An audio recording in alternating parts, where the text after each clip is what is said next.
Rachel Ratrix. We'll get a little closer. We'll stick it further down. That's what she said. That's what she said. Dong, dong, dong, dong, dong, dong, dong,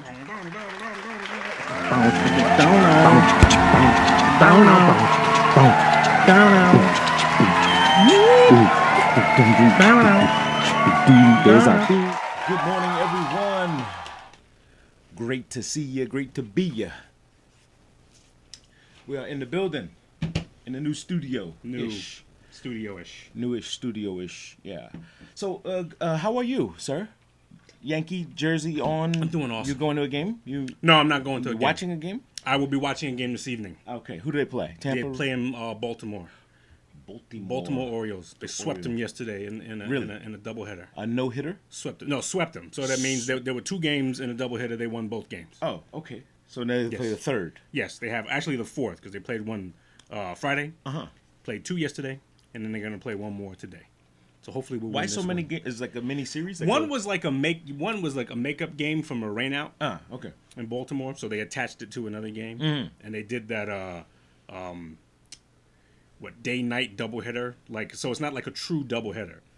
So a true doubleheader. So doubleheader is what? When you play two games in one day? Yeah, you play two games in one day, but sometimes they treat them differently so that you actually pay admission for two games. So after the first game, you kick everybody out, and you got to get a ticket for the next game. You know, if it's like a rain out or something like that. Okay. Every once in a while, you'll get lucky, and you'll actually pay money for a doubleheader, which they rarely do anymore.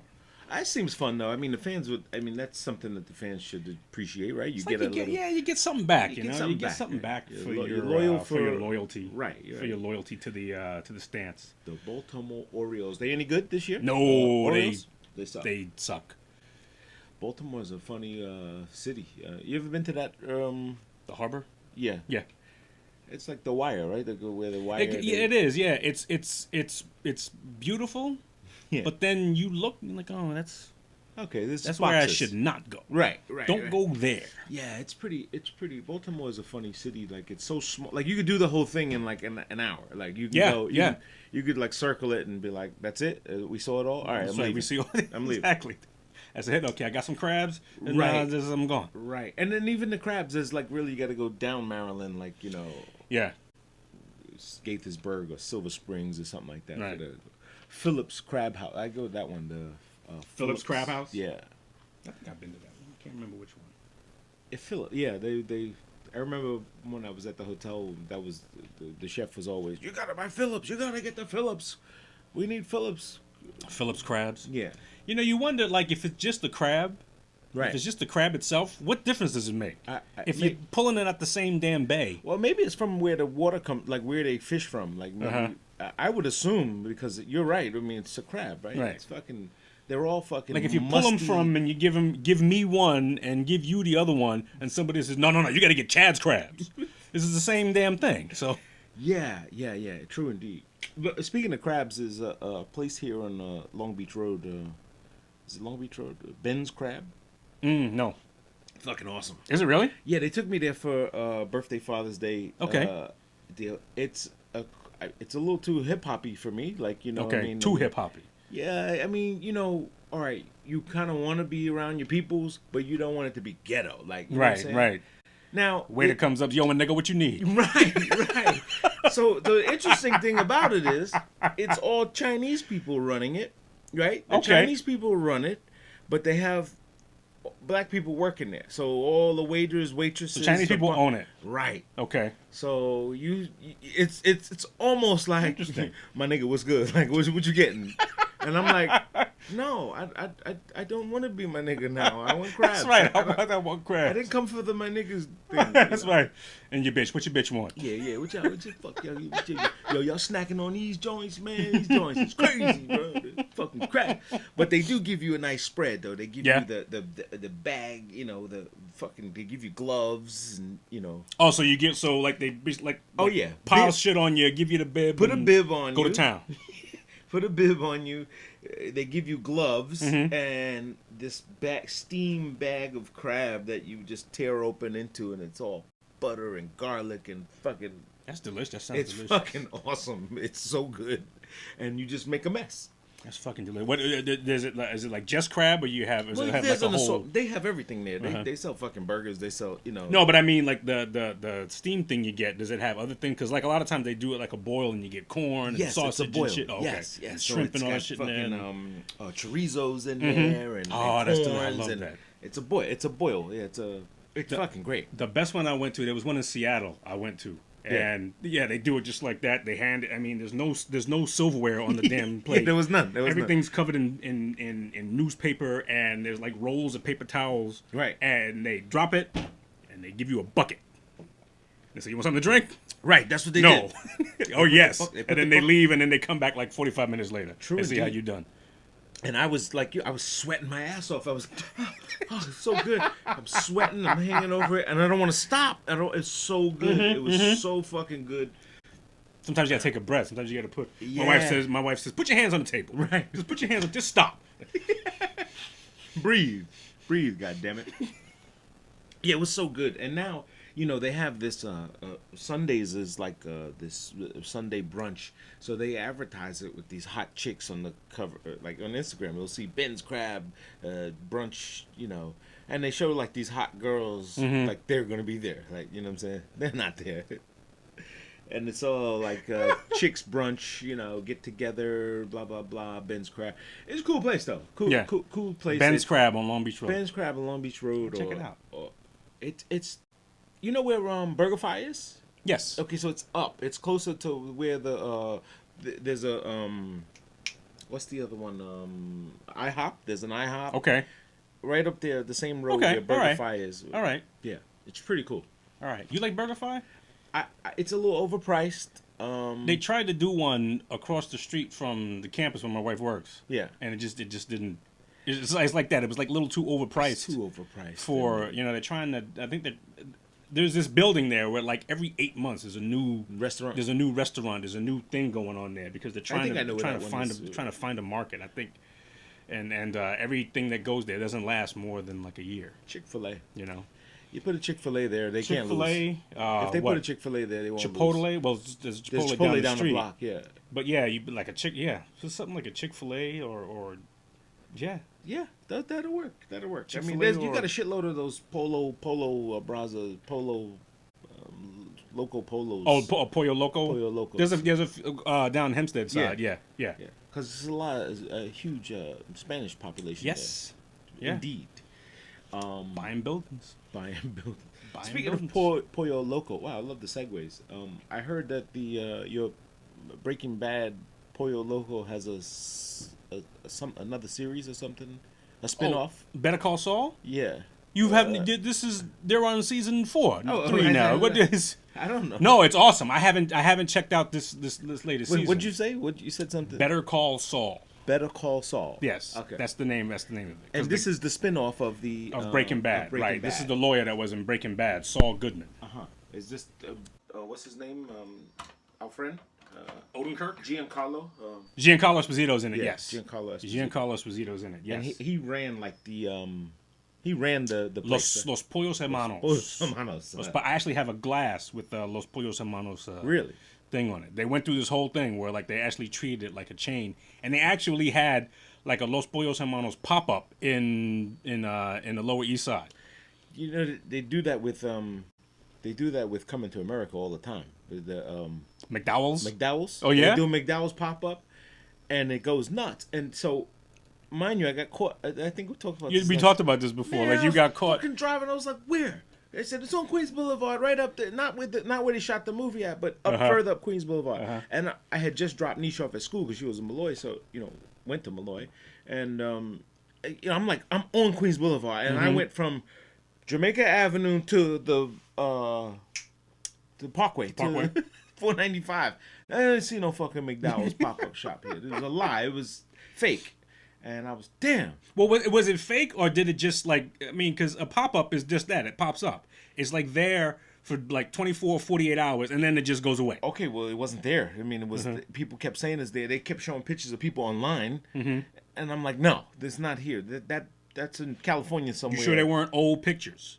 Like a picture from like yesterday? Yeah, that could have been, but I looked at the picture and when I was so pissed off that I said, let me analyze this shit. And I was like, no, we don't have that store here. And I saw a store that had a phone number on the outside, and it was a different zip code. It was a California zip code. All right. So I was like, you motherfuckers, I'm not crazy here. I want the Big Mick. The Big Mick. The Big Mick. Our bun, no seeds. No seeds. Wow, classic cult. I mean, that's going on, what, 20 years, 30 years? Gotta be. Yeah. It's gotta be. Speaking of 30 years, DJ Ralph McDaniels celebrated 35 years in hip-hop. Yes. So last week at Roy Wilkins Park. That's right. Yes. We were fortunate enough to do the Video Music Box T-shirts for... Nice scoop. Nice. I saw a couple of pictures that you said you for Furtado Brothers. Yeah. The King of Kings Foundation. They did an awesome job. Lance Furtado and his family, the Furtado family, they're super big in the community on enriching folks on. He's gonna come on the show. Nice. Yeah. They're super involved with stopping the violence, and I mean these guys were street guys that. Did their time, obviously, and now they're trying to tell people, like, listen, man, you don't want this road. Like, this is not cool. Like, right. So they're super enriching the community. They're doing a huge service. Their work is impeccable, and they were on Hot 97 on Ebro's. But Ralph McDaniels celebrating 35 years. I mean, his his interview with Ebro on Hot 97 is amazing because. When you go and look at what he's done and contributed, when you talk about contributors of the culture, Ralph McDaniels is like by far one of the pioneers of, the stuff that brought to the forefront, that you would not have seen. For instance, he tells the story of like, when he got the Compton videos, what I'm saying, like they're straight out of Eazy-E and We Want Easy, and he aired that here. People were like, "What is this? What is this? Right? What are these guys wearing? They're wearing like jail suits and dungarees and tied up to and khakis and what?" But immediately you saw people go, "Oh, that's cool. I'm getting the Raiders. Right, the starter jackets got popular. Starter jackets, the lumberjacks, the that that Vatos Loco look. With black people wearing it, like what, and then all of a sudden you saw banging, you saw that blood and Crip thing happen in front of you. So, shout out to Ralph McDaniels for really putting it on the map. I mean, and really, a true culture, a true cultural pioneer, right? Like he pushed the culture and joined. People forget. We all forget that there was a time where there was no internet. That you couldn't click it. You couldn't click it. You couldn't say, "Hey, look at this," and see somebody else. You didn't know what was going on the other side. Yeah, but you heard little things. And but he was on every day. Like he was on every day, and that's huge. And he was like, explaining like, "Yo, every day I was like trying to come up with content. Like make sure." And that's what people are doing today. Right. Content. How do you publish? And he's like, "Look, I'm on this low power UHF channel." And me and him and the Vid Kid is trying to come up with content, just pure content. And there was a lot of, 80s disco kind of show me, all those videos. And there weren't a lot of rap videos. And then the argument was, did he create the shout out? Like, is he arguably, did he create the shout out? Not create it, coin it. Did he coin it? And he tells the story about him and Mr. Magic going back and forth, like, well, you kind of said it, but you made it different. Like, he blew it up. Like, right. The shout out, I want to give a shout out to my baby mama. And, So, arguably, definitely one of the true pioneers, absolutely. Man. Dope. So, in the world of music and etc., we lost Aretha Franklin. Lost the legend. Queen of Soul. True that, some words get like thrown around, like legend and this person was great and stuff like that.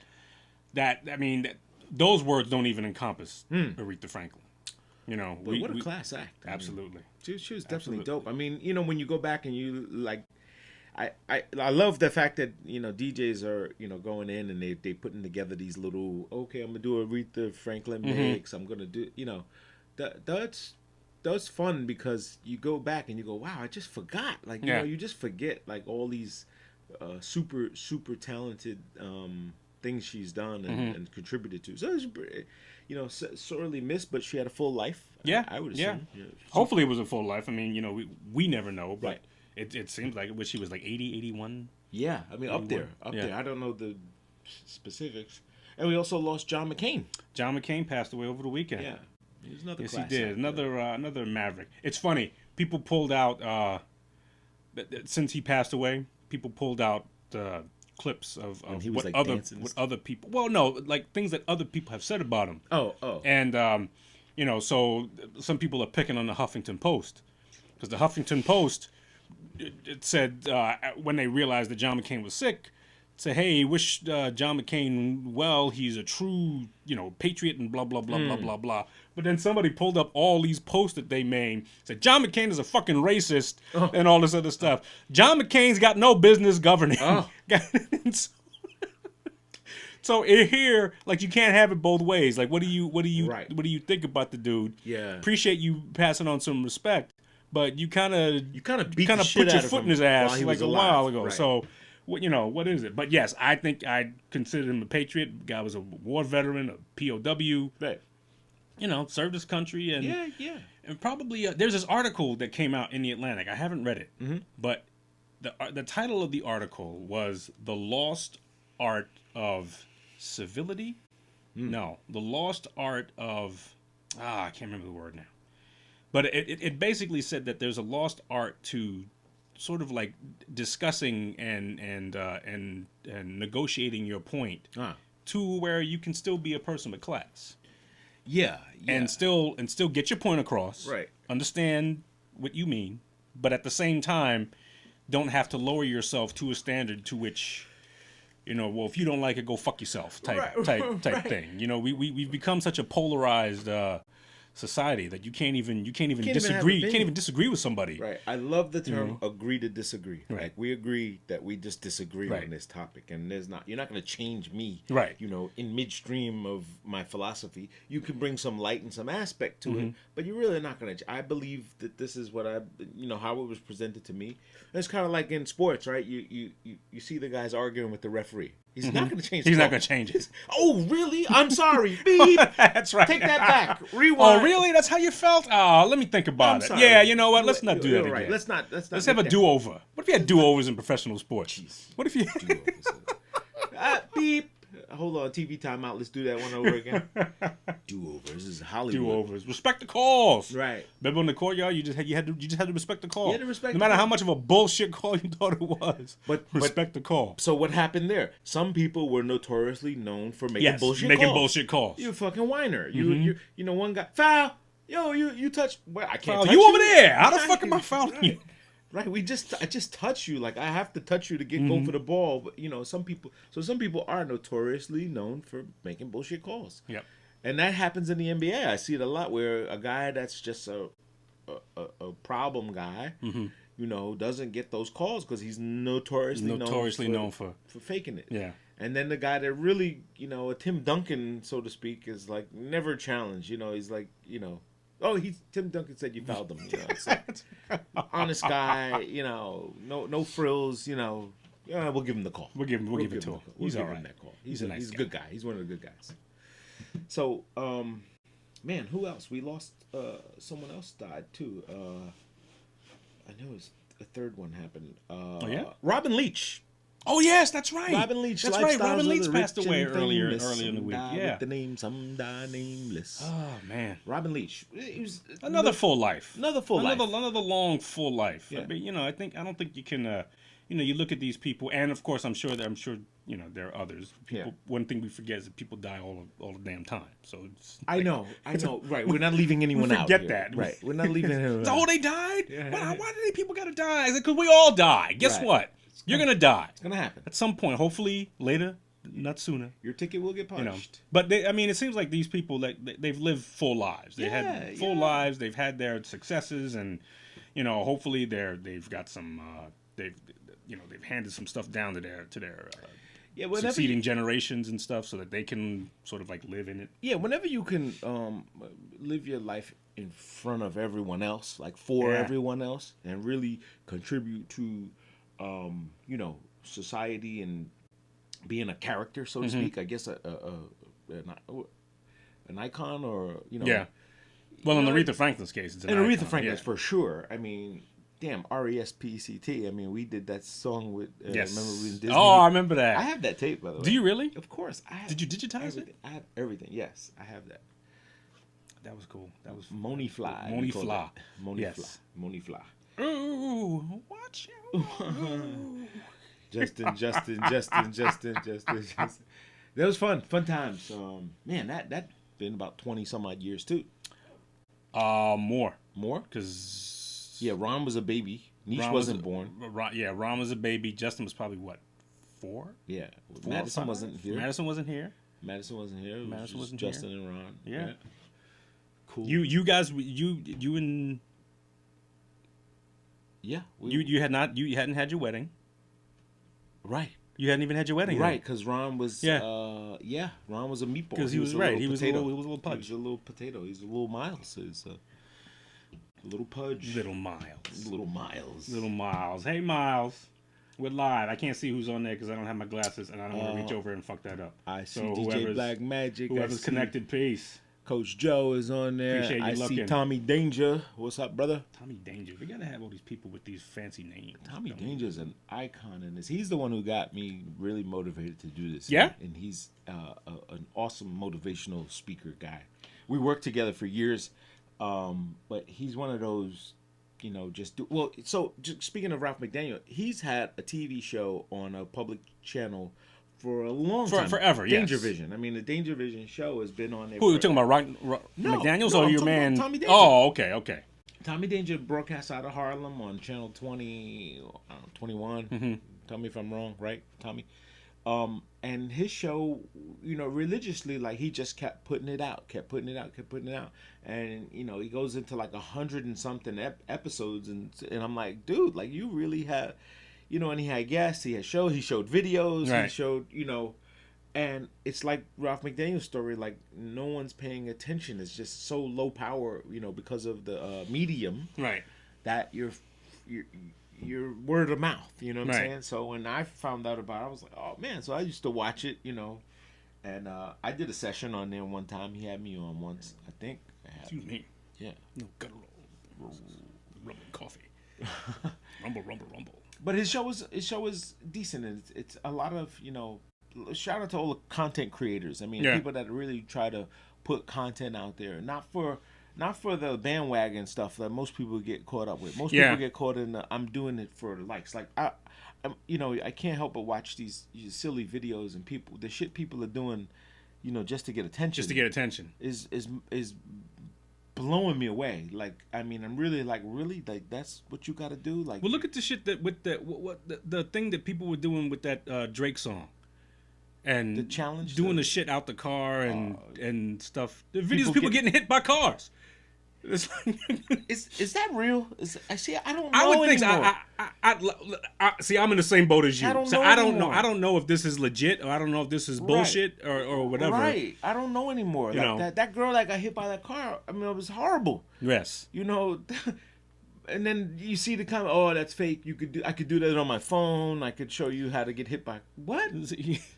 I can show you how to get hit by a car on your phone. No, we've gone too far. This is like, man. Why do we do this? Like, why? I mean, why? Now, don't get me wrong. I watch for hours. I watch what they call fails. Oh yeah. I watch fails. Yeah. Like you can get caught up in that. I put it on YouTube. Fails 2018. Fail Army, and I could watch that all like for a good amusement. I mean. But I get to turn it off and go, wow. My wife hates it. She can't stand it. She's like, don't show me that. Like, that's horrible. People getting hurt. People are getting, Yeah, usually like after work, like there's like a crunch and I got to get some stuff done and blah, blah, blah. And usually after that crunch, I'm like, whoo. I just like type in some mindless shit that like it makes me. I don't want to think at all. Right. I just want to funny. Oh, man, fall. Right. You see the one with the dudes. There's this one where these dudes set up a bike. They set up a bike. Okay. In kind of like a hood spot neighborhood to see who's gonna take the bike. They've rigged it so that the bike is attached to something with a long cord. Oh, okay. So dudes walk by, see a bike, get on the bike, like look around, make sure nobody's looking, and they take get on the bike, ride, but then the cord snatches and they fly off the damn bike. Oh. And then somebody comes out, dude, is that my bike? Dude, okay, so I would enjoy that. I would so enjoy that because I really enjoy that kind of humor and like those pranks, like a lot of the pranks with the fucking snowman and the guy pops up and yeah. And one guy punched the shit out of him. It was like boom, you know. They have one with like somebody like it's like in a mall area and there's like a fern outside. It's like an outside of a store. And then people turn the corner. Yeah, it's and a guy. Talking. Yeah, and the guy just like, hey. Yeah. It's a guy. I forgot his name. He's notorious for that. He that's his thing. He does these little pranks. Some of them are pretty weird. Some of them are like, whoa. Some of them are staged. Like, you know. Yeah. I really don't like the stage stuff. Like, I don't think you should stage anything. Like, you know, if you're trying to call it live or real or capture it, right? I don't understand. Like, because there's some things you see that they say is a prank, but it's not a prank. It's produced. Well, if you walk into your roommate's room while he's sleeping, right, and pour water on his head, right, that's not a prank. Right. That's shock and awe. That's not right. That's just like you just caught it on tape. Right. You just caught it on tape. It's not a prank. A prank is when like somebody is doing something, and in the course of them doing their everyday thing, something else happens. Right. Like somebody opens their computer, or you know, you get in their car, or they're sitting at their desk. Yeah. Something that they would normally do. Yeah. And in the process of doing that, you've fucked with something, right? So that it looks it's funny. Well, just walking up to somebody and slapping them, that's not a prank. It's not a prank. Yeah, that's it. You've done that to me several times. What? Just walked up to you and just no. You've like put bread in my loose leaf notebook. Yes.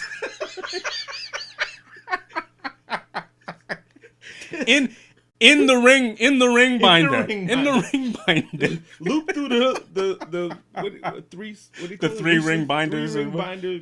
I open my notebook and there's a fucking a piece of bread looped through the thing, and I'm in the class like, oh shit, like you don't want anybody to see it, and I'm like, what the fuck, this motherfucker here. We used to do shit like that all the time. I remember one time you put a bullseye on the back of my pants.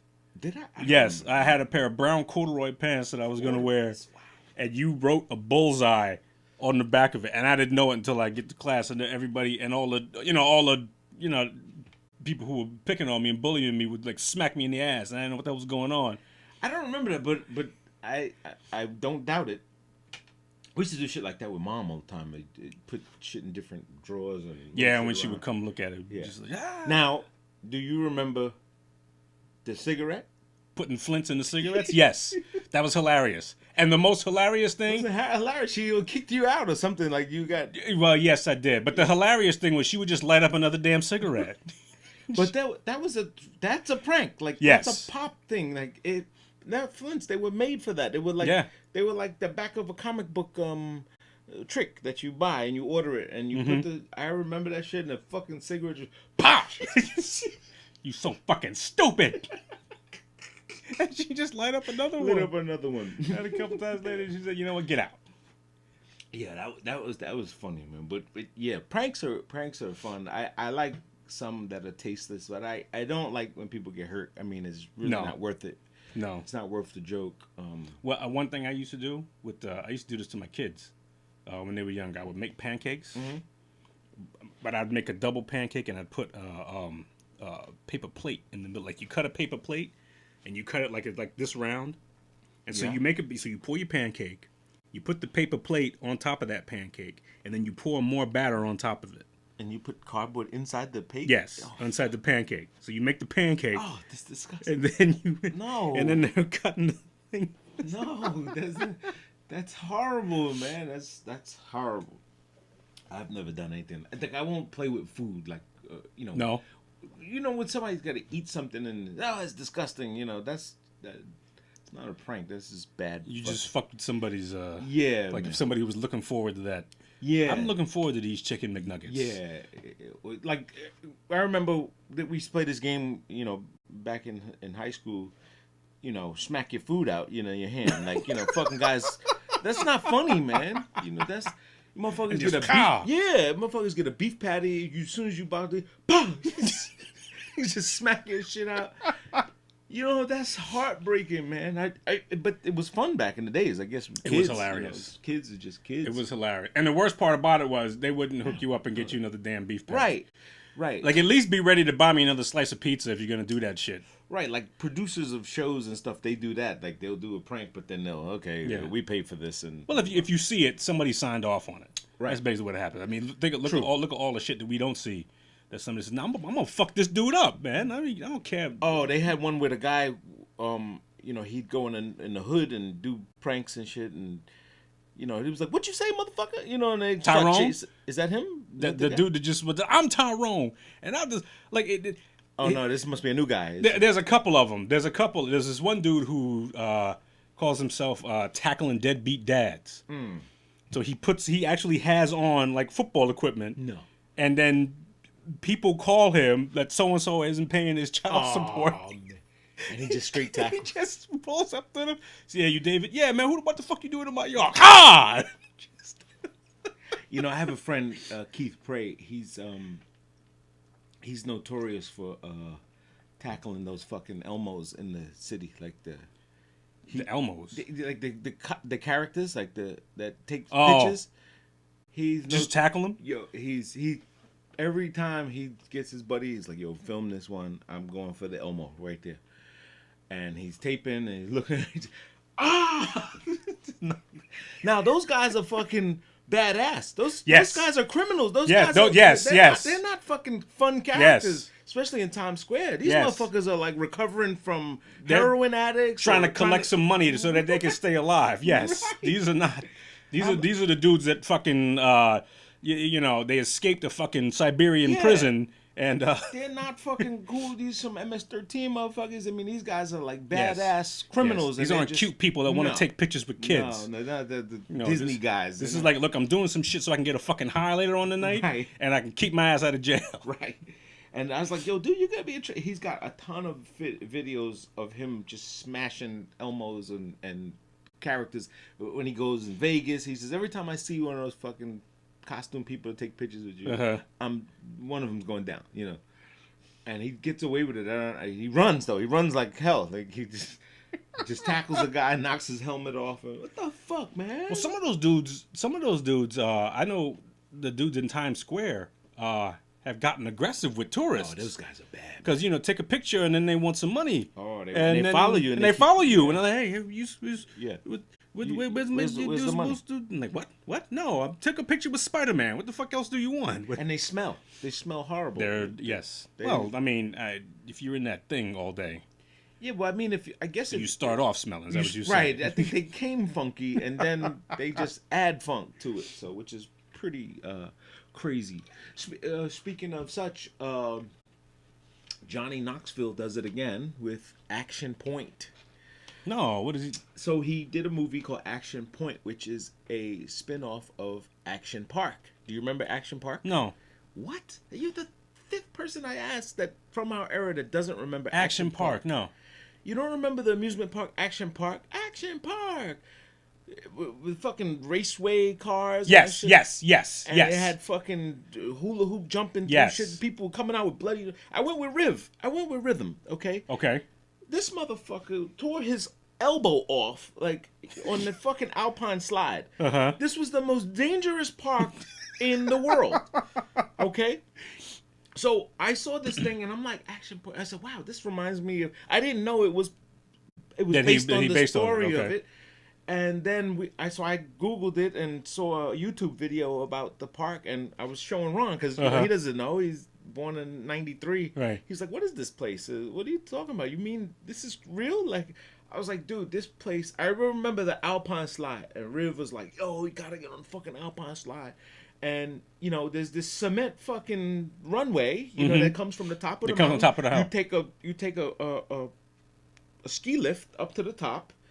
You know, because it was an old ski resort, and you slide down in this fucking bucket with just a stick in the middle, and there's no brake. The brake doesn't work. You pull it, fuck, and you just you fly off. I saw people coming up, scraped. It was an ambulance in the front.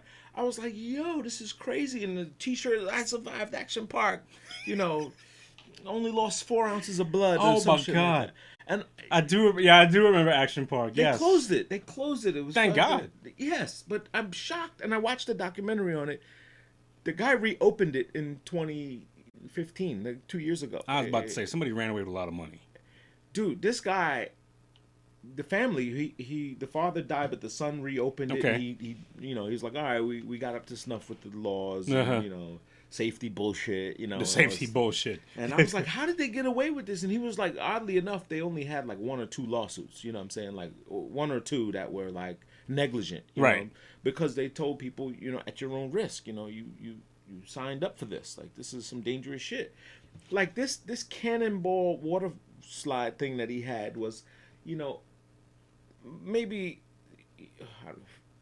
3 stories high. Okay. You jump in this water flume, and it had a loop, and everyone busted their fucking nose open because when you go through the loop, you crash yourself, down. And everyone came out like, "Oh, it was awesome, man. You're bleeding," and they're like, "What the fuck?"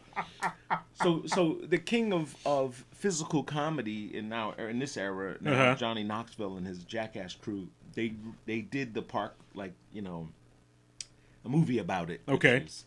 Pretty interesting, very very funny movie. Action Point. You check it out. It's okay. It's pretty wild. So it's fun. You know what I'm saying? But that physical comedy, we say that all the time. We get one every decade. Like we get a, Steve Martin was a physical comic. Right. Who else? Mr. Bean. Mr. Bean? Mr. Bean. He's like European or something. Well, yeah, okay. All right, never mind. But wasn't he quiet? Like he was never talked or something? Mr. Bean. He rarely talked, but he would always find himself in like stupid and silly circumstances and shit. So. Yeah, but I never got him. Like I didn't know that. He was like a Monty Python character, wasn't he? No, he wasn't. No. But in that same genre, vein, I guess. Same genre. And who else? We had was Steve Carell. Is he? No. What's the fat guy that passed away? John Candy. No, he was too. But John Candy, he drove out of the parking lot with that car. And he crashes the first day. Right as he gets out the thing. Oh, I know the guy from Saturday Night Live. Yes. The guy from Harley. Chris Farley. Chris Farley. The guy that did Oh God, that hurts. Like he would jam his toe, and he was very physical. His funniest skit was the van down by the river. You ever see that one? No, what's that? He was like a motivational speaker or whatnot. He said, if you don't get your act together, you're going to be just like me because I live in a van down by the river. Nice. But yes, he was a physical comic. He was fun. He died of drugs? He OD'd? I think he OD'd. Yeah, he OD'd. I think he OD'd. Wow. In the same vein as John Belushi. John Belushi. Oh, he was a great guy. He was pretty funny. Well, I take that back because only a few movies I saw was great, like Blues Brothers. Yeah. That Blues Brothers seemed to be it could be a franchise. It had... They made 2 more. Did they? After that. They made one with, I think they made 2. And then they tried to recreate it. Somebody tried to recreate it. Right. It was John Goodman and Dan Aykroyd. Dan Aykroyd, yeah. And I don't know if that was the second one or the third one. I can't remember. But Dan Aykroyd was the original, right? Dan Aykroyd was an original. Him and Belushi. Yes, him and Belushi were the original. And I can't remember if they made 2, and then the one he did with John Goodman was the third one, or if the one with John Goodman was the second one. I can't remember. But it seemed And the second one had James Brown in it, and I think Erykah Badu was in it also. Really? Yeah. I remember James Brown being in it, but the first one, I mean, it had they went on an adventure. They were almost Cheech and Chong-ish. I mean, they had they would go and that's Aretha Franklin was in that joint. Yes, she was in there. It's star-studded. I mean, everywhere they went through, they went to church. Richard Pryor was in it. Yes, he was a preacher of the church or something like that. He seemed to have always played that. He loved those preacher roles. Yeah, he loved those. Now go get the plate. Pay your tithes. I saw this I guess it was like a documentary. It wasn't that long, but when they made on the making of Blazing Saddles, and how guess who was. Oh, I know this. Guess who was the original? I know this. Who they dubbed to be the original cowboy, the original Sheriff Bart. And I swear to you, totally antithetical to what they ended up with. Oh, fuck. You can't think a comedic actor. No, I know. I heard this and I was like, huh, really?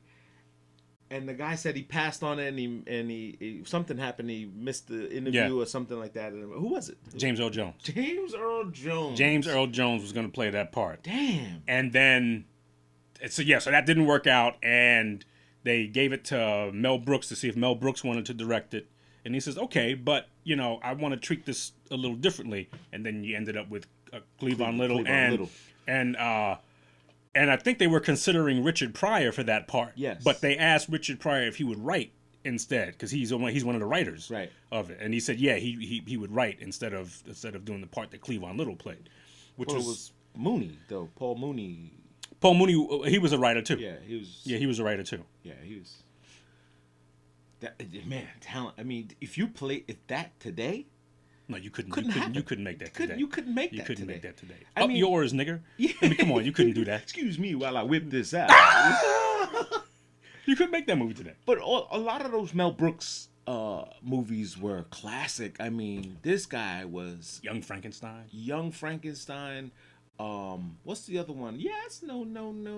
Is that Blazing Saddles still? With Madeline Kahn?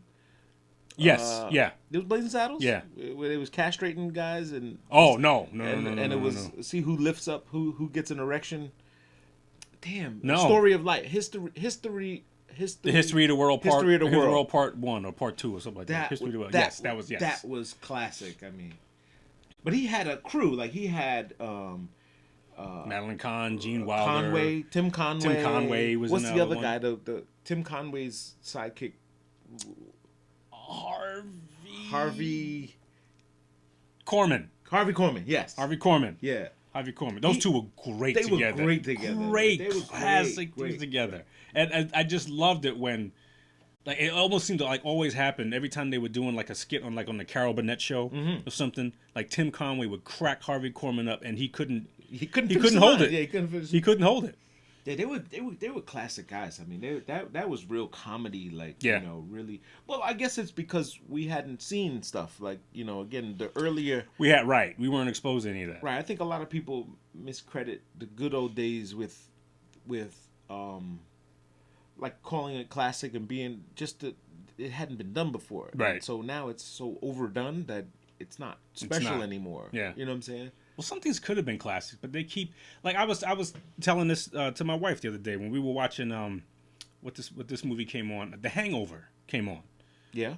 And we were watching it, and I said to her, you know what? If they would have like left this alone, this would have been a classic movie.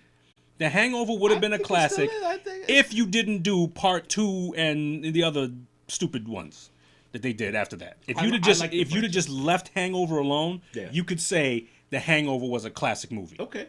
But now because you keep trying to like recreate the same thing over again, and it just didn't work. I worked for me. Did it really? All 3 of them worked for me, man. All 3 of them worked for me. They were just like repeated jokes. The first one was fucking hilarious, especially like the end where they showed the photos. Clip? Oh man. Hey, what's up? Oh, my phone. Hey guys, I just charged my phone. So I tell you what, we'll look at this once, and we get rid of it. Right. No, it worked for me. I enjoyed it.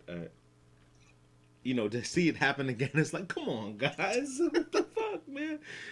You're not my friend, Phil? What's your password? Fuck you, Phil. Not my friend? He said, no, that's the password. My friend, Phil. Like, what?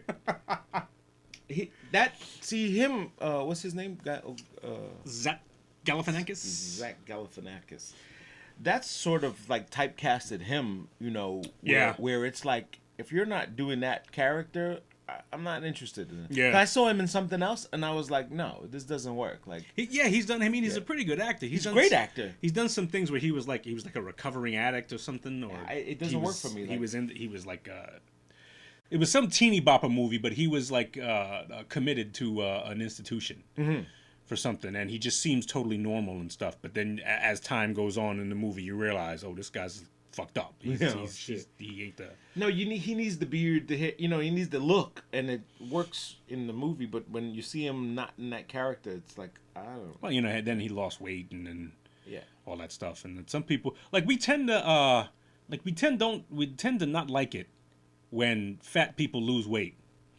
If they're funny fat. Because now we want to relegate them to being the fun, like Melissa McCarthy. Yeah. We loved Melissa McCarthy when she was the funny fat girl. Funny fat girl. She lost weight, and she actually got a lot of shit for that.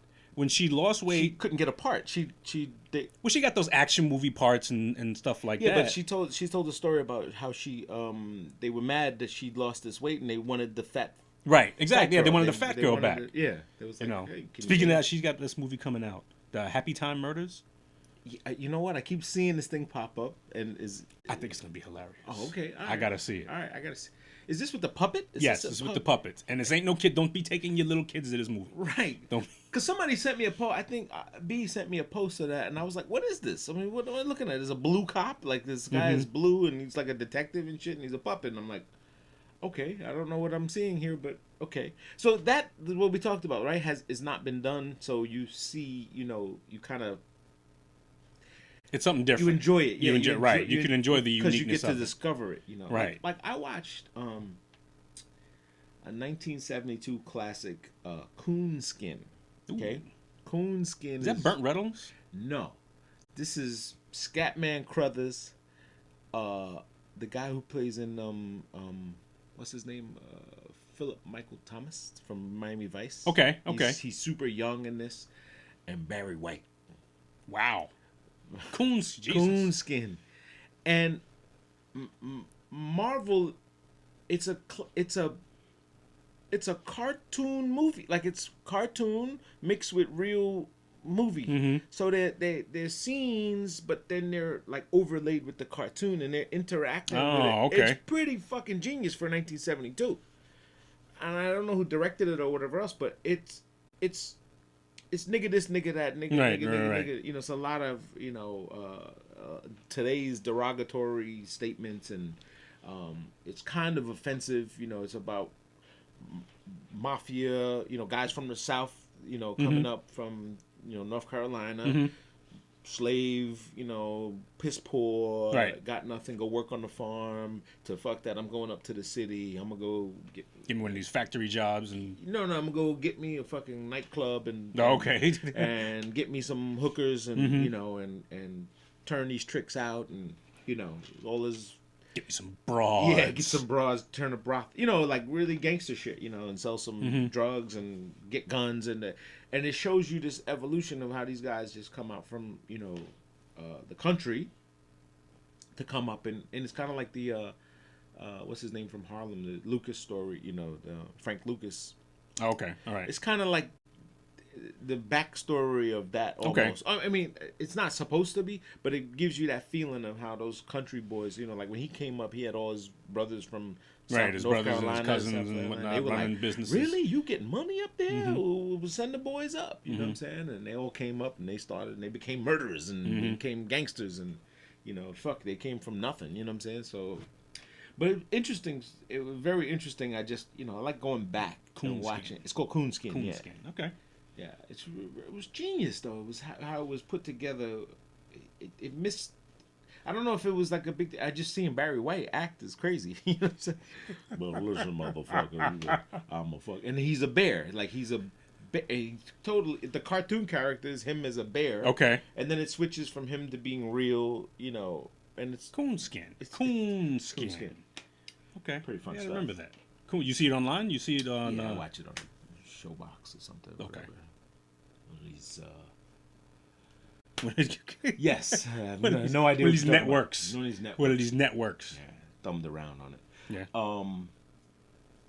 Yeah. So, what else happened? Well, you're pretty busy. Well, it was busy. There's a lot of we mentioned some people passed away. Some apparently shit like with the internet. The thing that happened to Alex Jones. They banned him from all of his platforms. And Deplatformed. That's what they call it. Deplatformed. And that's a huge slippery slope that we go down. Yeah. If people are not vocal about doing that, because there's an author. His name is a journalist. His name is Matt Taibbi, and he writes now for the Rolling Stone. And he basically said, look, this is how they do this. They show you what they can do with somebody who you can say is questionable. Yeah. To who you can say, because nobody, most people are not going to rush to the defense of Alex Jones. Alex Jones 100%. Is out there. If you see some of his shit, he's kind of a lunatic. He's been right about a few things. He's been right about about a couple things. Been but very wrong about a lot. Been very wrong about a lot. Yeah. But still, you get rid of him. You show them your power with him, to which everybody says, yes, go ahead and do that. Yeah. And now they've created this platform under which they can come get you. They can decide that, Two Bros Podcast and our 6 viewers or whatever needs to be shut down, because they said this guy, the fat guy, says nigger all the time. Yeah. So we don't like that. So we're gonna take him off. I mean, they've flexed that muscle. YouTube is notorious for flexing that muscle of, oh, you can't do this, can't do that, and someone claims a copyright on this, or you playing music, or it's so limited, and we've asked this question several times. Is at what point we, as like you said, being vocal about it, but at what point do we become complacent in the tool that is given to us? Why is YouTube the only platform? Right. Because you need another YouTube. We need the Ralph McDaniels. We need the guy with the low power antenna saying, "Hey, tune into this. I'm on here," and we need that. Yeah. There's this network called Bear Claw, Bear Claw, something like that. It's a low frequency transmitter. Mm-hmm.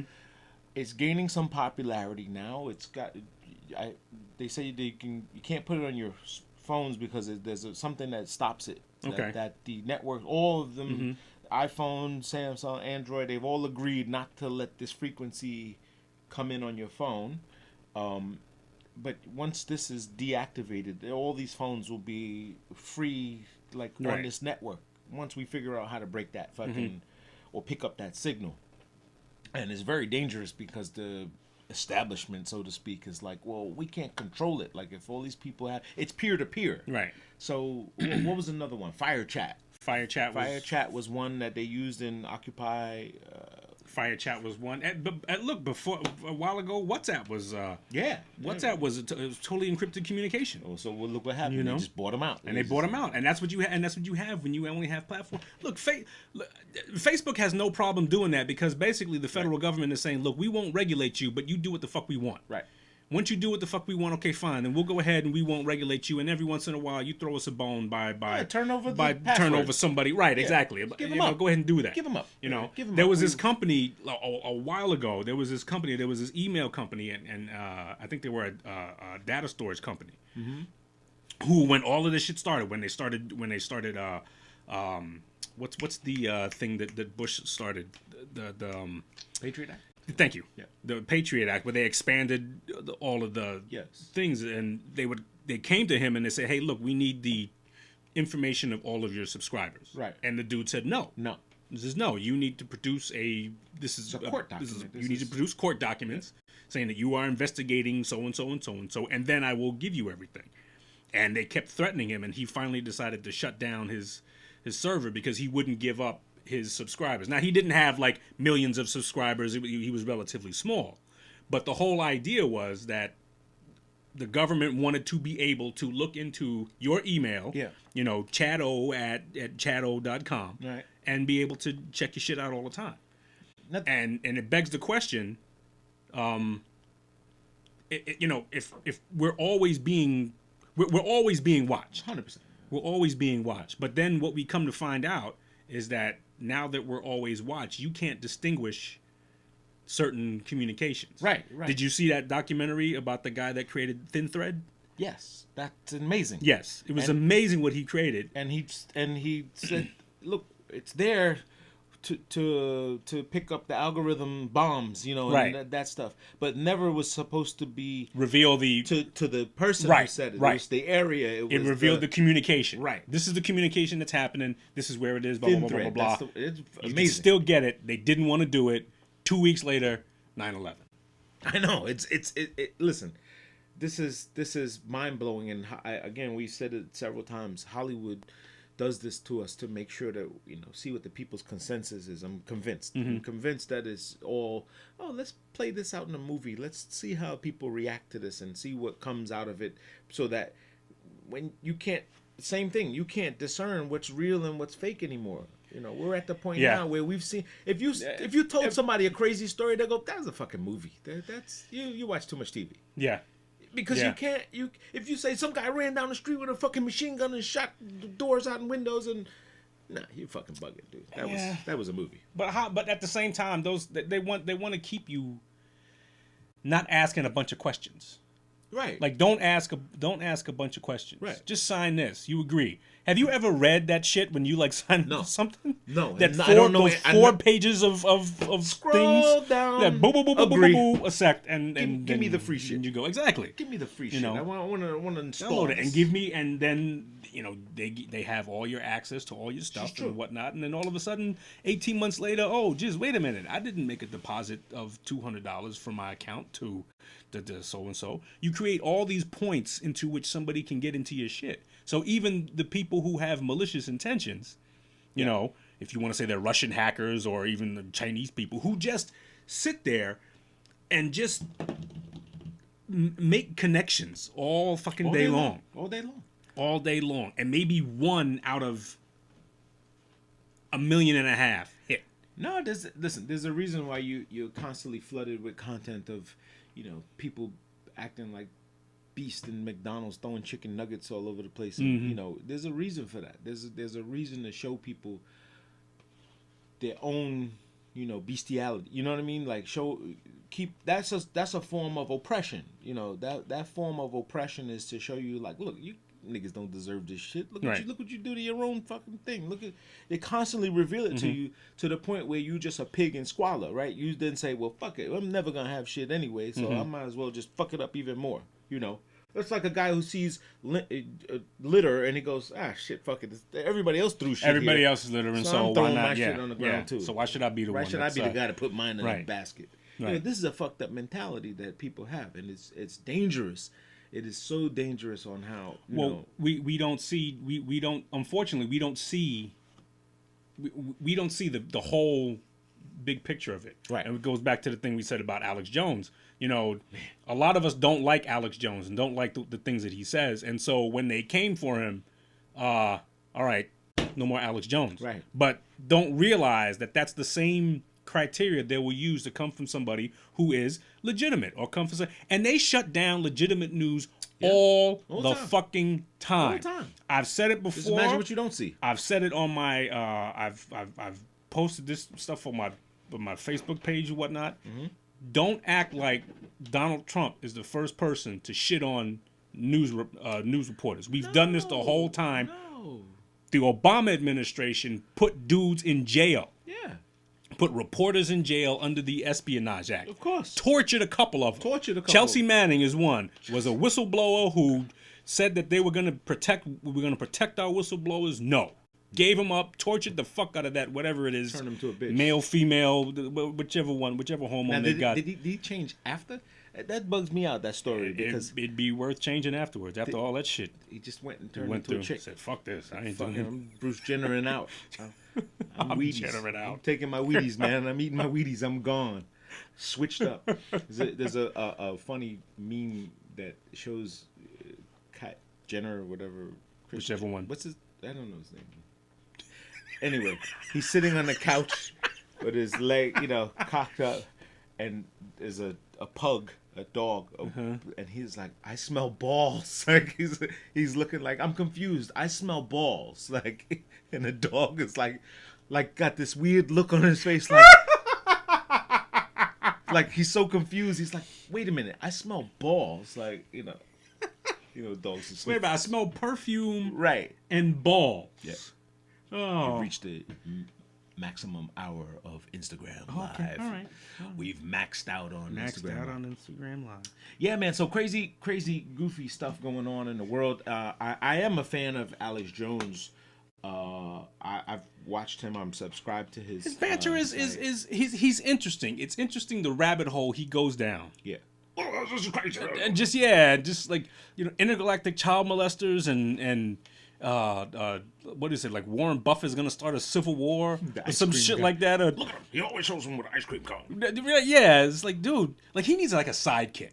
No, so okay, so yes, but all the sidekicks that he has suck.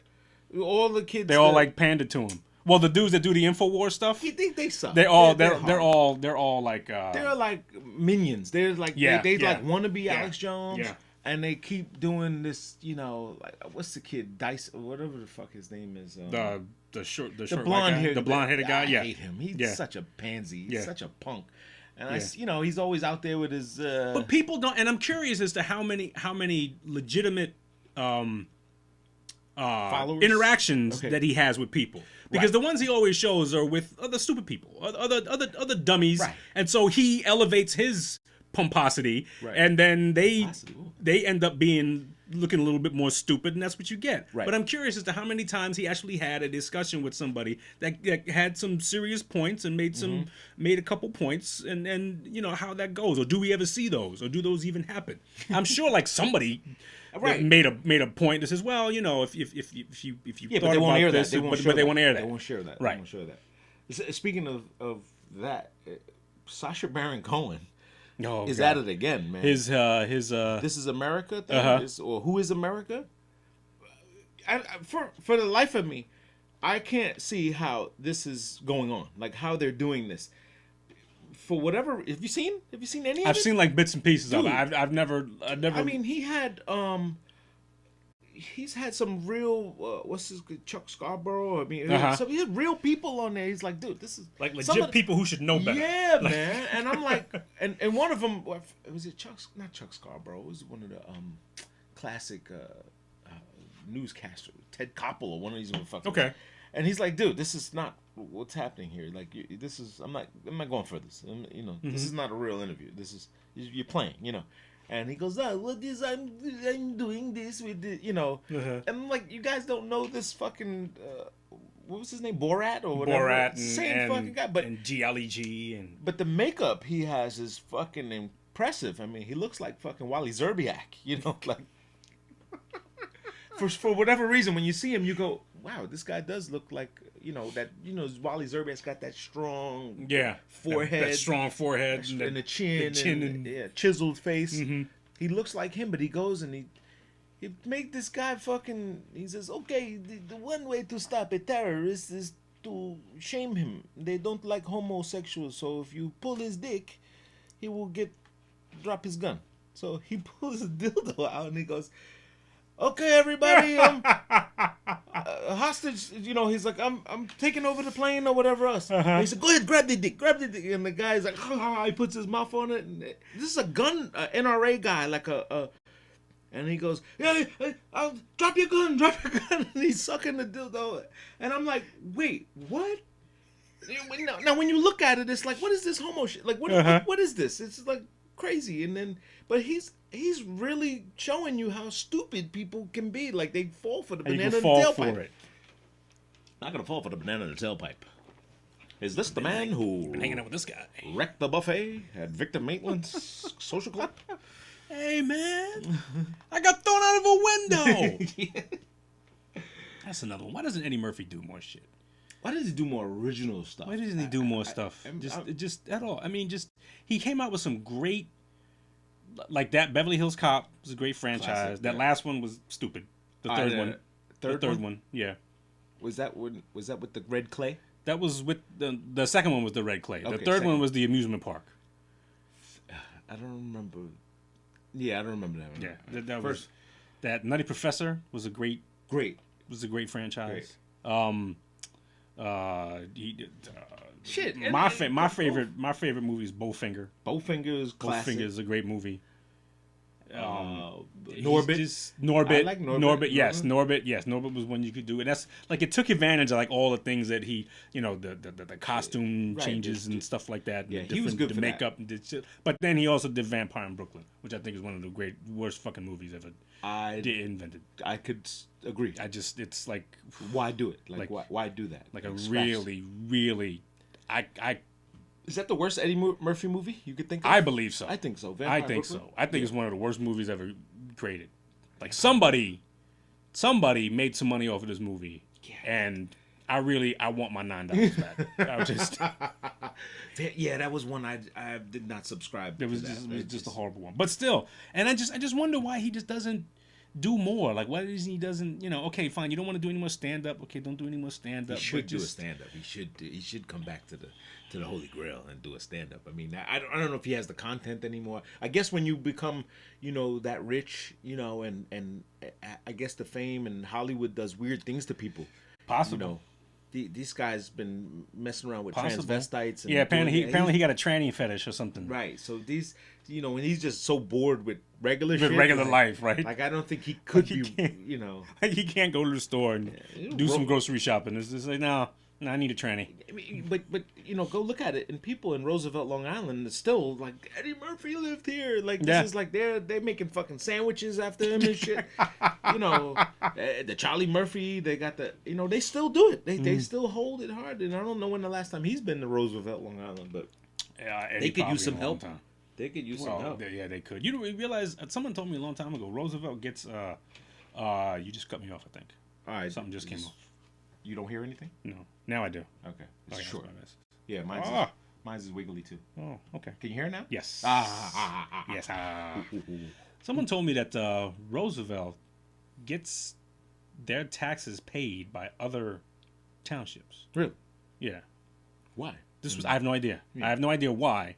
But I think this was when I was coaching football. And we would play a bunch of different teams on Long Island, play Roosevelt, Glen Cove, Wantagh, and stuff like that. And we were having a conversation with somebody, and they were talking about how the town a portion of that town's taxes, and I can't remember what town it was. I think it was Glen Cove. A portion of their taxes pays Roosevelt's taxes, and other towns did that too to pay Roosevelt's taxes. I wonder why. I have no idea. I don't know. Maybe Roosevelt can't raise revenue. Maybe nobody in Roosevelt pays their taxes. It's pretty fucked up. It's possible, but so you have what is it? Neighboring. It's like right next door to what's the town next to it?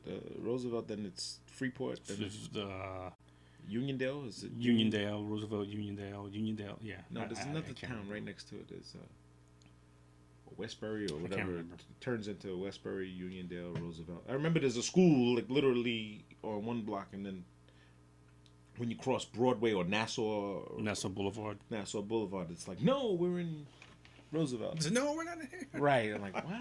No. Just kidding. Chicken wings and fries for everybody. Right. Wings and things they scream about. Bring them out. It's hard to yell with the barrels in your mouth. Any interesting music?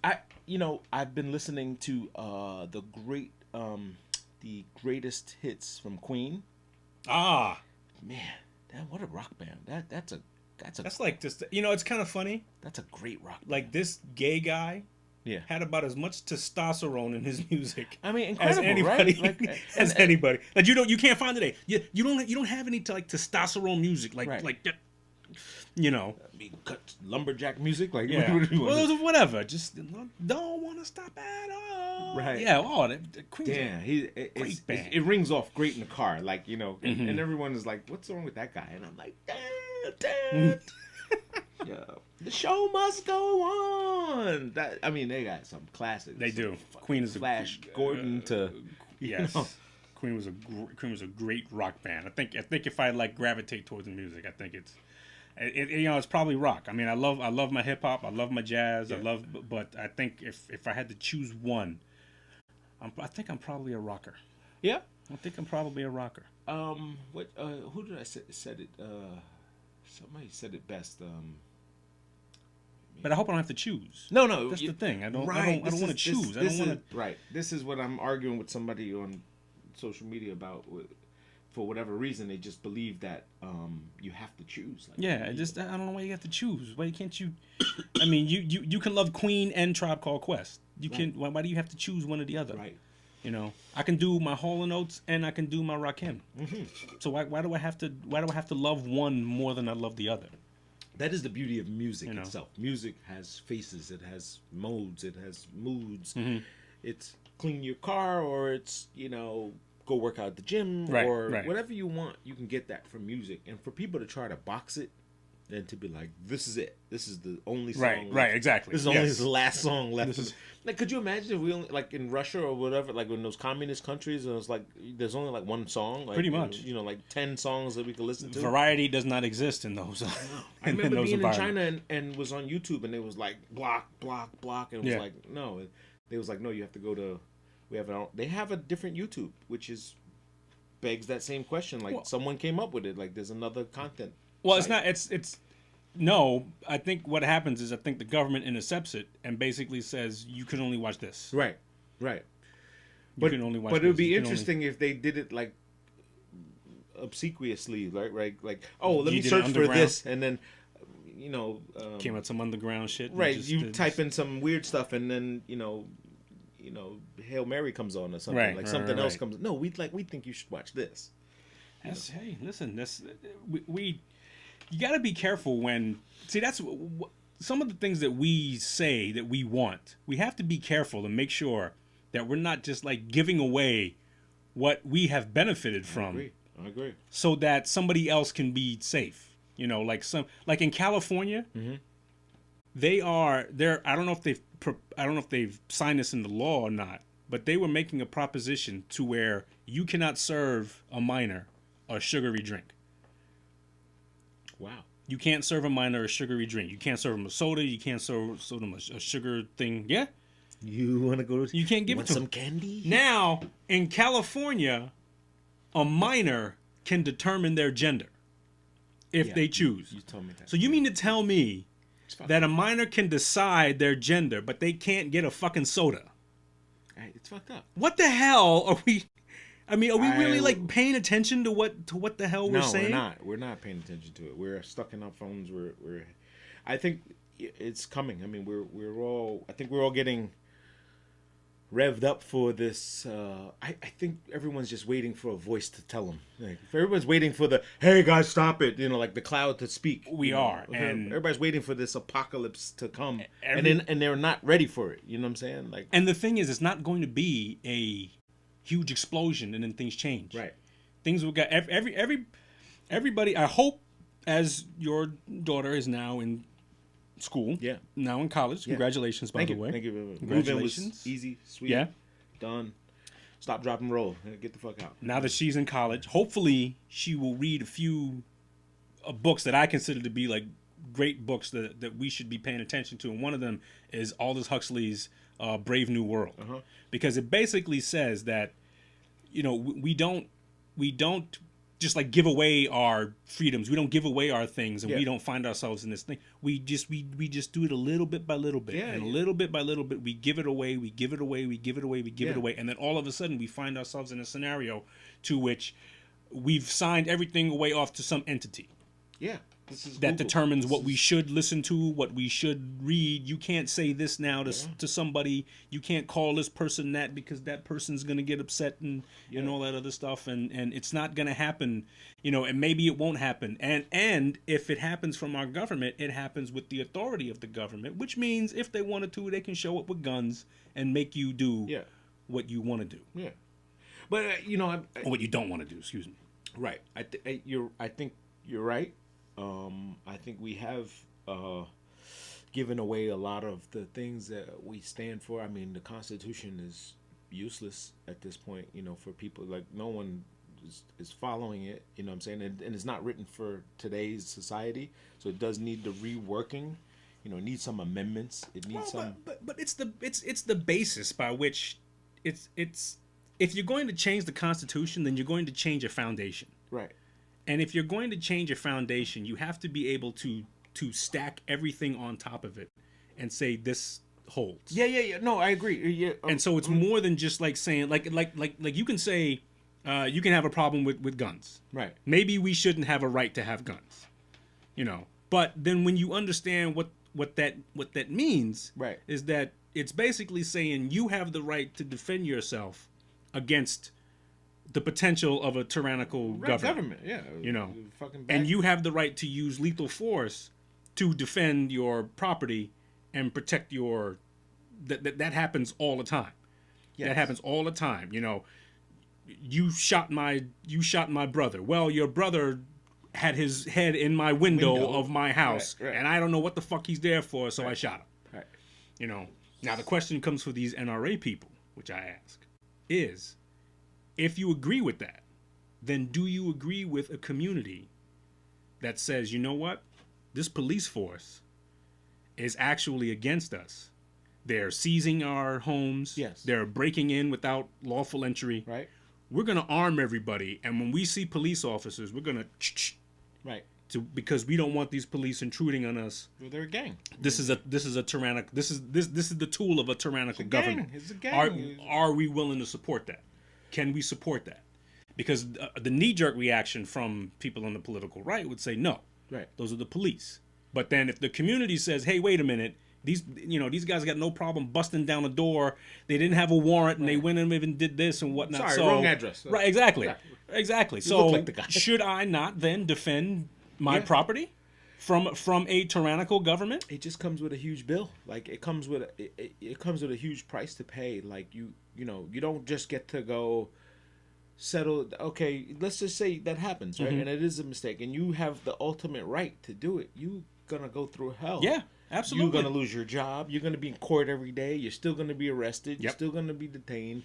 You're gonna be, ostracized in the media. Yep. It has a huge ticket. You're gonna be taken away from your family. You're gonna be right. All of that. Yeah, but you were right. Right. So right. You were right theoretically. Right. This is the right of way of a pedestrian. Right. Mm-hmm. You argue with someone that says we have the right of way. But you get honey, but that guy's coming 100 miles and he doesn't see you.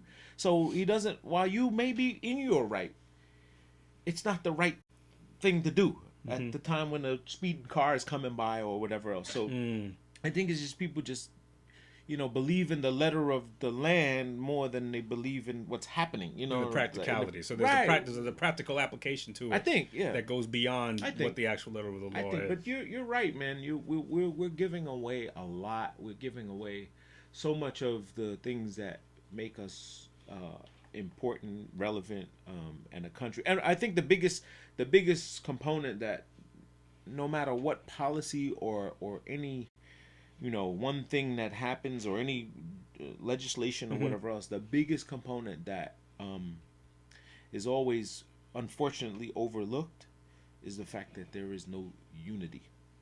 Okay, there is no one group of people. So when you see the Jewish community, they have a code that you ain't breaking. Yeah. So no matter what you play around with, and they've gone as far as to get laws, they've adjudicated themselves, they've lawyered up, financially they financed themselves up. Yep. So they are a group of people that have said, fuck your law. Fuck what you guys are doing. We're going to do it our way. We'll play. We still, we're, but it's the question of, do you know who my dad is? You know what I'm saying? Do you know who my family is? Do you know who, they have that. They still have that to this day. So we're missing that unification. That form of unification, right. When we're split, man. We're split by Adam. I mean, we're splitting hairs, man. We're all split up. We do what we want to do. We don't subscribe to any one thing. Christianity has been bastardized by, people that have exploited it. Yeah. So it's no longer the unifying thing that kept us all together. It was at one point, and it had a lot. But when people said, "Wait, you what? Give you like you have a Benz? You have right." It just goes crazy. You know what I'm saying? People just they start looking behind the curtain and not willing to subscribe to the magic. Right. So we said this before. Like everyone's waiting for this new magician, right? The new powerful, and I think we're almost begging for a subhuman entity to tell us something, to tell us what we've been getting wrong, or just to prove that they do exist. You know what I'm saying? I think people will just have that moment, but then what? Then what tomorrow? What happens if aliens showed up today, right? You know, everyone would go, did you see the alien? Yeah, but we're still open for business. Like, you get to work. Like, if a flying saucer showed up over Manhattan, your boss is going to say, okay, but... Like, wow. Wow. You get that done right?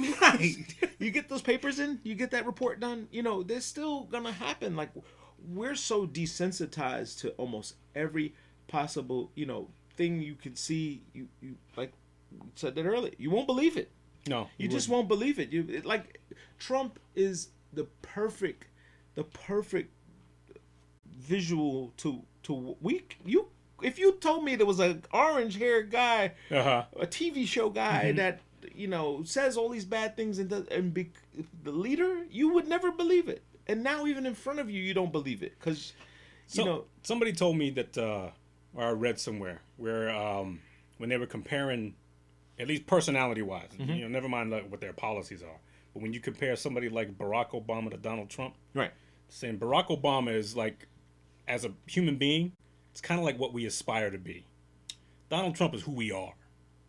We're more closer to Donald Trump than we are 100% Barack Obama. I agree with that. And I think the appeal of a Donald Trump is the notion that he's rough around the edges. Right. He doesn't get it right all the time. Right. He's more closer to you than he is to some bureaucrat who, you know, chooses their words very carefully and makes sure has it all laid out. Has everything laid out for them. It's true. And stuff like that. He's got to pull so much shit back. All the thing he said with Russia. Oh, I said would. No, I meant wouldn't. You know, shit like that. And everybody's okay. Well, I got you. Because he's me. Because we can relate to that. I agree. And we can relate to how shitty we are. Right. Better than how we can relate to how great we can be. How altruistic and great we can be. We all know. Pretty I mean, I think you and I have done our share of shit in our times, and I think we have an understanding of how fucked up of a person I could be. Yeah. Should I need to be that? Right. And that's easy to get to. That person is easy to get. That's easy to come out. Yeah, very easy. It's hard to be that person who just on the opposite side of that, who's diplomatic. You're going to be politically correct. You're going to be a little bit not necessarily politically correct, but you know you're going to choose your words a little bit more carefully.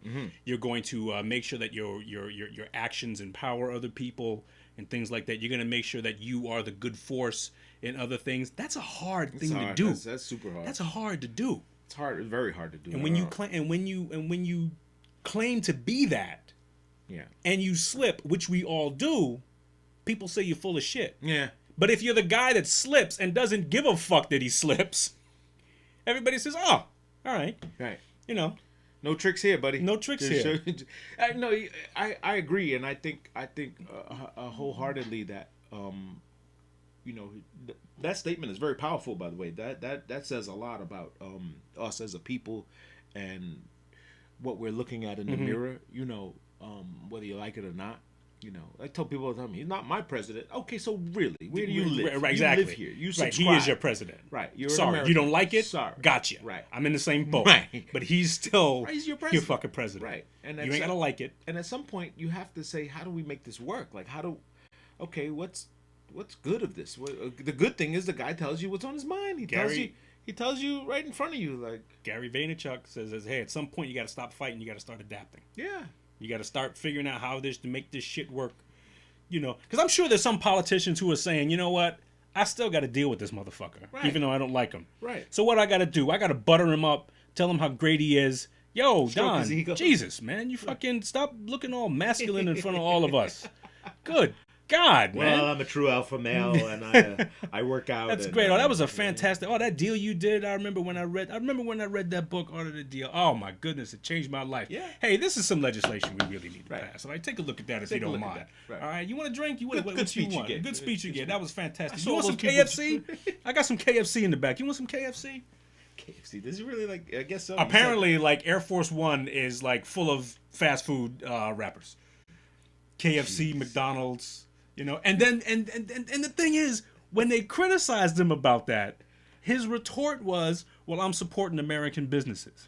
So how the fuck can you go against that? How you compete with that? How can you go against that? Yeah, KFC is a great American business, and it's so okay. All right, how can you? How can you defeat that? Well, shit, man. That's you're right. And then you're a dude like Cuomo, who says America was never great. He will never live that shit down. Yeah, he will never live that down. No matter what he meant to say, no right. matter what he tried to say, it came out, and it's going to be used against him all the time, and over and over again. Yeah, it sucks, man. I mean, we can't we all just get along? No, we can't. There's no money in getting along. It's not beneficial. That's right. Other than that, what you got planned for the week? Anything going? Got planned for the week is go back to the grind, man. Trying to figure out, getting used to the sleep schedule. Now we got the baby. Yeah. So he's getting in the rhythm now. He's getting a little rhythm. He does. He does the nights pretty good. Okay. He gives us like these 2-3 hour segments at night that we feel confident that we can get some sleep. Right. And usually, so one of us will get him up, and let the other person, either my wife will be up or I will be up, and the other person can get a good 5-6 hours of sleep. Nice. At night. That's good. And every time he what I'm fascinated with is like all these new noises that are now coming out of his mouth. Yeah. Like, it's just, like, what'd you say? Exactly. Like, it doesn't mean anything, but just... You want ice cream? Exactly. Right. We make it up to be anything else. I know. I did that with Casper sometimes. It's like... So all new stuff. That's good. All new stuff. And Nisha's good. And she's good. All moved in. How did they organize the move-in? They did it pretty fucking nice. Yeah. I mean, it was different than Maris when we moved Ron in. It was like there's your room, there's your key. Go for it. Hail Mary, everybody just scrambling. So what they did was they had you pull up to the dorm. You back your car up, your truck or whatever else. You unload on the sidewalk. You put these tags on your stuff, and 100 students come out of nowhere and just grab shit and just take it up. That was the same thing when my daughter went into college. That was the same thing for her. And my wife's cousin, his daughter is going to the University of New Haven. And the football team did that. Yeah. So as people did, and they usually, they other students or people. There was 100 kids outside, like, welcome, man. 5, you're in what room? 5, anything with no tag on this one. We'll take it to the right room. Get it there. And then she's in it's a double bathroom double, right? Okay. So they share a bathroom. It's 4 girls, but they have their own room and they have their own room. So 2 and 2. 2 and 2, but a common bathroom. And so the other parents were in there, and one lady comes in and she's like, I made brownies. I'm Italian, so we cook, we bake. You're gonna get used to it. Come on, have coffee. You want coffee? Wow. I was like, slow down. Slow down, goddammit. So I put together, just real quick, put together some like an over John thing to put girls put their stuff on over the toilet. And did she meet her roommate before? Like, yes, did she communicate with them before? They did the little email. Hey, you're roommating with this one. Get to know her. The school promoted that and said, hey, you should talk. You should figure out what you guys are gonna do. And of course, my daughter forgets the one thing they agreed on was ironing board. Okay, I'll get the iron. You get the board. And she has the board. It's here. Didn't bring it. Oh. So they get there. I thought you said the iron. Right off the way. Right off the bat. Right. This bitch can't listen. Right. So we had 2 microwaves. We took one back. I still got the microwave in my trunk. My wife's like, I'll take that to work. My cousin's daughter, so she's all settled in. Pretty much the same thing. Like you agree on stuff. It's a room with 3 girls. All 3 of them bought mini fridges. And the shit is not going to fit. So I'm curious as to how that's going to happen. Right. But he said his daughter was saying, so next weekend is going to be a long weekend, and I don't have to work on Friday. So I'm, can I come back down? And he's like, no. You don't live here anymore. Right. You live there. Right. That's you figure out how, you work that out. Right. Work more. Right. Get involved in the school. Do stuff on the Don't campus. be jumping back all the way over here every time. Right. I'm curious. He's like, it's only a 2-hour drive. And he said, no, it's a 2-hour drive for you. Right. For me, it's 4. Because going back and forth. Right. Yeah, you're right. No, it's interesting, but it's definitely, she seems to be getting acclimated, and enjoying it. I guess I'm sure she's gonna run into she has the mommy daughter thing with the hair, and they have so much criteria for their upkeep and maintenance. With Ron, it was easy. It was like, just get a set of clippers. Yeah, well, I sent him with clippers, and then he never used them. He was like, "Nah, wait for what? Wait for what?" He was like, "You coming up to the game, right? Because I used to come up for the games."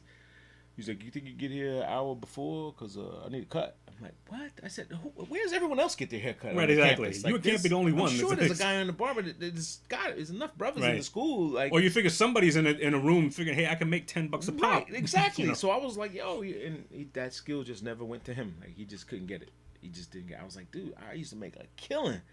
I always had pocket money because everybody needed a haircut." I do. When I was in the military, this dude had clippers, and he would always give dudes a fade, which is the easiest thing to do in the military. You just cut the shit around the side. Yeah. It's not as good as what you get from a professional, but you still get better at it every time. You get better at it every time, and then a lot of people just want their shit buzzed. A lot of times, they just want vroom vroom. Right. Give me it was a few years, several years ago, so it was like $8 or whatever. So give me $8, and he always had a couple $100 in his pocket. Yeah, those were good old days, man. Actually, Suleiman put me up on that game. He was like, "Yo, get you a little bag, take your clippers with you everywhere. Anytime. Oh, where you want to tighten up? $5. Yeah.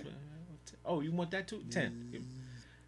Boom, boom, boom." And I was like, "Damn, this shit works." I remember in your what was it, in Mom's place or the first apartment you had? No, well, at 204th Street, when we were in Murdoch over there, that was the video music box. Right, that's because we had that huge mirror. I had a big mirror. That big mirror there. I had a big mirror. That chair was like on fire, and the whole school came home after school. It was like my crib was like Switzerland. You always had hair on you. Yeah. But my house was Switzerland, right? So I had guys that were beefing with each other. They were rivals. They were fighting. You come to my crib? Not here. Not here. This was like get a cut, watch some videos. Right, that's what we did. We watched fucking videos. The guys was talking on the phone, talking to girls. Ma comes home screaming, yell at everybody. We fuckers. They were like, "Oh, we love this lady. She curses at us." I didn't understand why that was such a big thing. I guess because it was normal to us, like her potty mouth, and it's where I get it from. Probably. Right. I mean, I just cursed. Just cursed. For no reason. Yeah, it was just. But it never was like. My wife does it all the time. She says, "Why you have to curse all the time?" And I was like, "That's what you heard? Like, you heard the curse and you didn't hear anything else I said." Right. Well, that's why I said it. Get the fucking thing out of here. Like, not just get the thing out of here. Get the fucking thing out of here. It's an emphasis. It's emphasis. So, but the curse is not. It's not. Oh, you said it. We had a lady at the job like that, and if I cursed, and I just can't take this. Like, you're evil. Like, you speak horrible, and I'm like, "Sorry, man." Yeah, I'll fucking stop. Listen, what did we say earlier? Right. You can acknowledge the bad easier than it is how hard it is. Yeah, because it's hard to be, and that's probably what. I think there was a comfort. Right. There, like once you realize, okay, this is how she talks. Right. Them people were like, "Wow, I wish my parents." And she's not, and our mom always got credit for just not being like a no bullshit type like person. But they would lament in it and say, "I wish my mother cursed like this. I wish your mom's great, man. She could let you curse." And I was like, "No, she doesn't let us curse. Right. It's just not a thing. Like it's not a bad thing." And she would tell you to be the first one to tell you, like watch your mouth, Right, exactly, right. Be careful. Watch your fucking mouth. Right, watch your fucking mouth. Don't fucking curse. Don't you fucking curse at me. Don't matter. You give it back. So who left this shit here? So I don't fucking know. Hey! Yeah. You don't fucking say shit to me, you motherfucker. Take your own shit. Pay your own bills, and then you could see motherfucker. Say, do you curse? I don't fucking curse. Yeah. What are you talking about? Well, yeah, easy week for me. I'm here, no traveling. No traveling? Not till September. I got Atlanta, and then I got Phoenix. Phoenix. Yeah, Phoenix. So 9/11 actually. 9/11's coming up. Wow. Yeah. Yeah. So we got 9/11 coming up, and I'm actually traveling on 9/11. just realized that. But wow. It doesn't bother me though. We talked about this on like when you think about it. I mean, maybe when you think about it, you start asking questions. But you know, it becomes another day, which is probably the best thing. Yeah. You know, this is you know, it's a day that like some tragic shit happened several years ago, but you get over it. You gotta move on. Right, you move on. You gotta move on. Two Bros Podcast, episode 35. Dot. We are out of here. Peace and blessings. Have a good one. And remember to be a blessing to somebody else. Or fuck them. Peace and hair grease. Peace and hair grease. Nah, do it like the black people do. Peace.